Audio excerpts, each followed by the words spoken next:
तो मेरे बहुत ही प्रिय और बेहद सम्मानित साथियों, हृदय की असीम गहराइयों से अभिनंदन, बहुत बहुत हार्दिक स्वागत। साथियों, जब मानव शरीर के रूप में हमारा जन्म हुआ है तो बट ऑब्वियस सी बात है कि ये एक दिन क्षरण को प्राप्त होगा, अर्थात एक दिन समाप्त होगा। कोई ना कोई रोग भी लगेगा, लेकिन यदि हम समय रहते चेत जाते हैं या हमें पता लग जाता है किसी माध्यम से, तो हम उस रोग को, जो कि कब आने वाला है ये पता लग जाए, किस रूप में आने वाला है ये पता लग जाए, तो उसके निवारण के उपाय कर सकते हैं, चाहे वो चिकित्सकीय उपाय हो, चाहे वो फिर ज्योतिषीय उपाय क्यों ना हो। साथियों, सूर्य जो कि ग्रहों में राजा है और उसको आत्मा का दर्जा दिया गया है। जन्म पत्रिका का जब हम विश्लेषण करते हैं, एस्ट्रोलॉजिकल पॉइंट ऑफ व्यू की बात करते हैं, तो सूर्य को आत्मा कहा गया है। सूर्य अर्थात रोशनी। जब सुबह सूर्य उदय होता है तब ही सारे क्रियाकलाप इस पृथ्वी पर प्रारंभ होते हैं।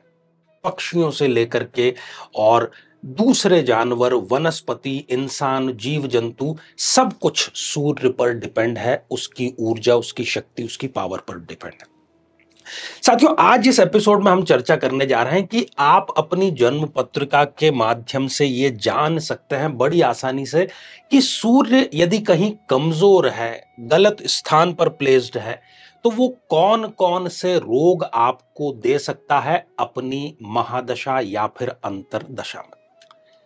आइए इस पर हम सबसे पहले चर्चा करें और बाद में बहुत ही आसान सा उपाय बताएंगे कि यदि सूर्य की महादशा आपको चल रही है और इनमें से कोई एक रोग है या उसके लक्षण है, तो आपको क्या वो आसान सा उपाय करना चाहिए। साथियों, एक जनरलाइज बात करेंगे, हालांकि अलग अलग लग्न में कुछ ये वैरी करता है, लेकिन यदि सूर्य देव छठे, जो कि रोग ऋण रिपु का भाव है, यहां पर विराजमान हो किसी भी जन्म पत्रिका में, या फिर सूर्यदेव इस अष्टम भाव में विराजमान हो, जो कि अष्टम भाव है मृत्यु तुल्य कष्ट देने का, या फिर सूर्यदेव इस द्वादश भाव में विराजमान है, जो कि व्यय का भाव है, खर्चे का भाव है, परेशानी का भाव है। ये तो है पहली स्थिति। इसके अन्यथा आप देखिए कि सूर्यदेव की डिग्रियां कितनी हैं। यदि सूर्यदेव आपकी जन्म पत्रिका में 0 डिग्री के हैं या 28 डिग्री के हैं या 29 जैसी अंतिम डिग्री के हैं, या मान लीजिए 1 ही डिग्री के हैं, इन सभी अवस्थाओं में भी वो अपने प्रभाव वाले जो रोग हैं वो अवश्य देते हैं। साथियों, जन्म पत्रिका में जहां कहीं पर भी 7 नंबर का अंक लिखा है, कहीं भी हो सकता है वो 7 नंबर का अंक, और यदि उसके साथ में सूर्यदेव युति करके विराजमान है, इसका मतलब सूर्यदेव हो गए नीच राशि के। यदि वो नीच राशि के हैं तब भी वो सभी रोग देंगे जो कि उनके प्रभाव क्षेत्र के रोग हैं। इसके अन्यथा सूर्यदेव यदि राहु या केतु के साथ में युति करके विराजमान हो, तो वो ग्रहण योग का सा परिणाम आपको देंगे। अब ये तो हो गई ज्योतिषीय प्लेसमेंट की बात। आपने अपनी जन्म पत्रिका से इसका मिलान भी कर लिया होगा, देख लिया होगा यदि ये स्थितियां हैं। तो इनमें से जो भी स्थिति आपकी जन्म पत्रिका में या किसी जातक या जातिका की जन्म पत्रिका में होती है, उसको आंखों से संबंधित, नेत्र की ज्योति से संबंधित, आंखों की रोशनी से संबंधित कोई ना कोई समस्या जरूर आती ही आती है, क्योंकि प्रकाश से ही हम देख पाते हैं और प्रकाश नहीं होगा तो हम देख नहीं पाएंगे। उसी प्रकार से ये आंखों के रोग व्यक्ति को देता ही देता है। दूसरी चीज, ये बुखार देता है व्यक्ति को, टेम्परेचर। ऐसे व्यक्ति को बार बार बुखार आता है। अब बुखार तो सभी व्यक्तियों को आता है, कभी वायरल फैलता है, कभी कुछ होता है, लेकिन यदि ऐसे व्यक्ति को बुखार आ जाए, टेम्परेचर मतलब ताप, ये सूर्य का ही प्रतिनिधित्व करता है। मान लीजिए उसको डेंगू हो गया या मलेरिया हो गया या टाइफाइड हो गया या और किसी भी प्रकार का मस्तिष्क ज्वर हो गया, तो इन सब परिस्थितियों में वो एक आम आदमी से अधिक उसको इफेक्ट करेगा और उसके आफ्टर इफेक्ट उस बुखार के उस व्यक्ति के ऊपर जीवन भर रहेंगे। ऐसा कई बार होता भी है कि किसी को बहुत भयानक बुखार आता है और फिर कोई ना कोई कमजोरी स्थायी रूप से उसके शरीर में आ जाती है, चाहे बाहरी लेवल पर या अंदरूनी किसी अंग में। तो ये सूर्य की ही इस कमजोरी के कारण होता है। साथियों, अगला जो कार्य है वो है पाचन तंत्र को खराब करना, चाहे वो लीवर से संबंधित हो, अमाशय से संबंधित हो, आंतों से संबंधित हो, जो भी पाचन तंत्र के हमारे मुख्य अंग है उसको खराब करता है। खराब इसलिए करता है, सूर्य क्या है, ताप है, अग्नि है, और हमारी जो पाचन तंत्र है उसमें जठर अग्नि प्रज्वलित होना और उसका सही समय पर प्रदीप्त अर्थात जलना और सही समय पर शांत होना ये जरूरी है। ये संतुलन उस व्यक्ति के जीवन में रह ही नहीं जाता है, वो पाचन तंत्र की गड़बड़ से सदैव पीड़ित रहता ही रहता है। इसके अन्यथा टीबी या क्षय रोग जिसको बोलते हैं वो भी सूर्य की इन्हीं स्थितियों के कारण आता है। ऐसे व्यक्ति को आग से भी दूर रहना चाहिए, आग से किसी न किसी प्रकार की हानि इन स्थितियों में होती है।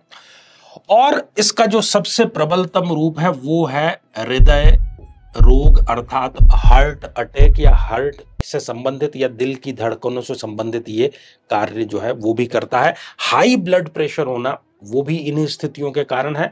हड्डियां बार बार टूटना या हड्डियों की कमजोरी, विटामिन डी की कमजोरी, आपने सुना होगा डॉक्टर कहता है कि आप सूर्य की रोशनी लीजिए क्योंकि सूर्य से ही आपको विटामिन डी मिल रहा है। तो हड्डियों में कोई ना कोई विकार इन स्थितियों में होता है। अब इनमें से एक या अधिक कोई भी स्थिति यदि आपके साथ में है, ये अपने प्रचंड रूप में सूर्य की दशा या अंतरदशा में होती है। अब आ जाते हैं हम उपाय पर। ऐसे व्यक्ति को क्या चाहिए कि वो नित्य नियम पूर्वक सूर्य को अर्घ्य दे और आदित्य हृदय स्तोत्र का पाठ करें।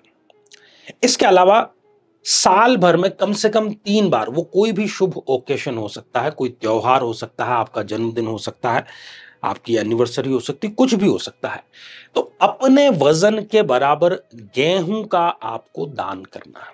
और दान आटे का नहीं करना, गेहूं का करना है। और दान ऐसे स्थान पर करना है जहां की उसका उपभोग हो जाए। हम देखते हैं कि कहीं पर कोई आश्रम है, कोई वृद्धाश्रम है या गुरुद्वारा है या कहीं पर भी जहां पर कि उसका उपभोग हो जाए।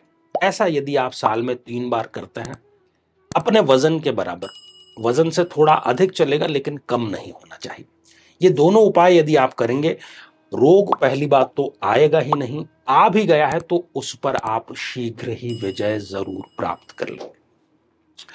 तो साथियों आज के लिए केवल इतना ही, और इसी मंगल कामना के साथ में कि आप सभी स्वस्थ, समृद्ध और शांतिपूर्वक जीवन व्यतीत करें। नमस्कार। साथियों कलयुग में जबकि सभी रिश्ते नाते स्वार्थ से संचालित हो रहे हैं, एक आम आदमी अच्छे और बुरे की पहचान कर नहीं पाता। किसी अपने की ही शक्ल में शत्रु हमारे साथ में बना रहता है और हमें अंदर ही अंदर खोखला करता चला जाता है।